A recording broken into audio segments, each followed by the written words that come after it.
ভাই আজকে একটা বড় ইস্যু নিয়ে কথা বলতে চাই। হ্যাঁ, তোমরা হয়তো শুনেছো যে ভারতীয় প্রেসিডেন্ট মোদী সরকার মুসলিমদের ওয়াকফ সম্পত্তি কেড়ে নিয়েছে নতুন নিয়ম এনে।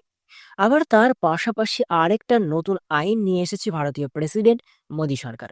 আর এই নিয়মে বলা হচ্ছে ভারতে গরুর গোশত খাওয়া, সহজ ভাষায় যেটা বলি, এখন অনেক কঠিন হয়ে গেছে।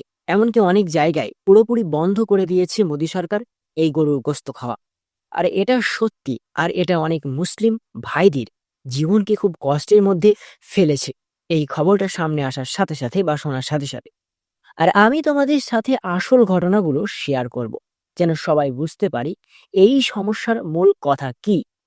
ঠিক আছে, তাই চলো বেশি কথা না বাড়িয়ে মূল ভিডিওতে চলে যাই। Let's start this video. আচ্ছা, প্রথমে আসি ভারতে। এই যে গরু অনেকের কাছে পবিত্র, ঠিক হিন্দু সম্প্রদায় গরুকে অনেক সম্মান চোখে দেখে, সম্মান করে থাকে। আবার গত কয়েক বছর ধরে অনেক রাজ্যে গরুর সংরক্ষণ আইনের ব্যাপারে অনেক কঠোরতা বেড়েছে। এখন অনেক জায়গায় গরু কাটা, গরুর মাংস বিক্রি করা কঠোরভাবে কিন্তু নিষিদ্ধ করা হয়েছে। আর এই নিয়মগুলো বড় করে প্রয়োগ করা হচ্ছে।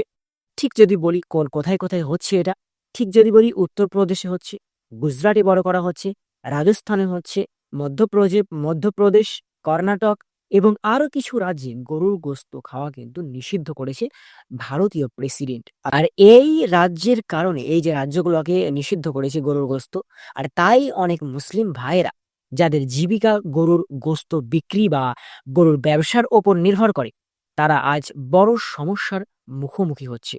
আবার অনেক সময় তারা পুলিশি হয়রানি এবং গ্রেফতারিতে পড়েছে।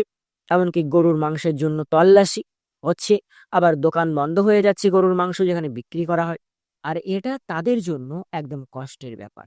আর এই আইনগুলো সরকার বলছে গরু রক্ষার জন্য দরকার, নাহলে ভারতে গরু অনেক অনেক মানে কোরবানি আসলে জবাই করে খেয়ে ফেলা হচ্ছে। এইটার মোদী সরকার, যে ভারতীয় প্রেসিডেন্ট, এটা কিন্তু ভয় করছে, স্পষ্ট ভাষায় দেখে বোঝা যাচ্ছে। কিন্তু বাস্তবে অনেক সময় এটা অন্য উদ্দেশ্যে ব্যবহার হচ্ছে। অনেক মুসলিম ব্যবসায়ী এবং সাধারণ মানুষ মনে করছে মুসলিমদের টার্গেট করা হচ্ছে।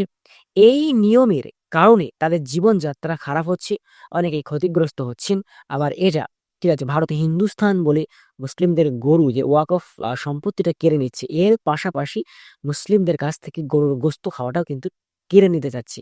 এই কথাই যেটা বা এই এই নিউজে যেটা বুঝতে পারছি। ঠিক আছে, আবার সোশ্যাল মিডিয়ায় কিছু সাংবাদিক বলছেন এই আইনগুলো রাজনীতির জন্য প্রয়োগ করা হচ্ছে, কারণ মোদী সরকার এই আইন কঠোর করে হিন্দু ভোট পেতে চাইছে। আর মুসলিম সম্প্রদায়ের ওপর চাপ বাড়ানো হচ্ছে। এর ফলে ধর্মীয় স্বাধীনতা নষ্ট হচ্ছে, মানুষের মধ্যে বিভেদ বাড়ছে। আবার পশ্চিমবাংলার মুখ্যমন্ত্রী শ্রীময়ী মমতা বন্দ্যোপাধ্যায় সহ অনেক নেত্রী এ ব্যাপারে সরাসরি বিরোধিতা করেছেন। তিনি বলেছেন গরু রক্ষা দরকার ঠিকই, বাট তার সঙ্গে সঙ্গে মানুষের অধিকারও রক্ষা করতে হবে।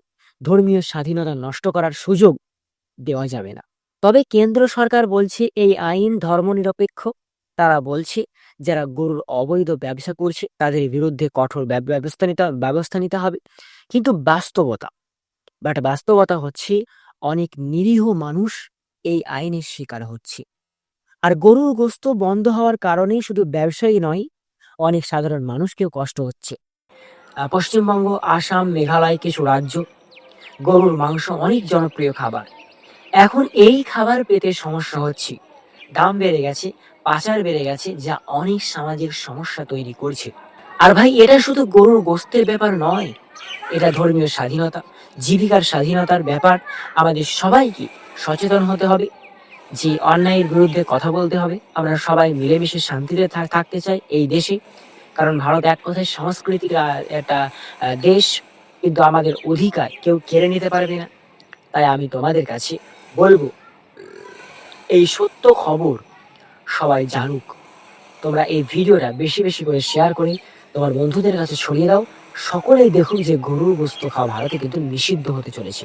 আর এটা কিন্তু খুবই কষ্টকর একটা নিয়ম নিয়ে আসছে ভারতীয় প্রেসিডেন্ট মোদী সরকার। আজকে আমাদের বিদায় নিচ্ছি। ভালো থাকুন, সুস্থ থাকুন, টেক কেয়ার।